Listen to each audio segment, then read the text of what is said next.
vai ter lugar na Praza Alcalde II Durán e nas pistas do Castelo, no Recheo e no Areal. O horario será de 11 a 14 horas e de 17 a 20 horas. Nesta xornada están invitados a participar todos os rapaces e rapazas do Concello en idades comprendidas entre 7 e 14 anos e comprenderá variadas modalidades deportivas. Dende atletismo, fútbol, baloncesto, ata aeromodelismo, tenis de mesa ou mesmo acrobacias. Son moitas as modalidades deportivas que poderán practicar os nenos e mozos que se acheguen ata a Praza Segundo Durán, as pistas do Castelo ou o Recheo do Areal. Ademais da Concellería de Deportes, colaboran na organización das actividades os distintos clubs deportivos do municipio, como o Club de Tenis Punta Salera, Baloncesto a Sambal, a Decodea ou a Asociación Deportiva Barbanza, entre outras.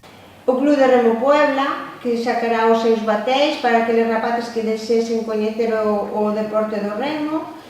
O Club Xadrez Marquiño e Xadrez Brétema, que fará unha xornada de promoción de xadrez. Tamén habrá actividade de acrobacias e unha exhibición de aeromodelismo a través do Club de Aeromodelismo Furacán. A inscrición é libre e gratuita e realizarase no propio lugar onde se desenvolvan as actividades.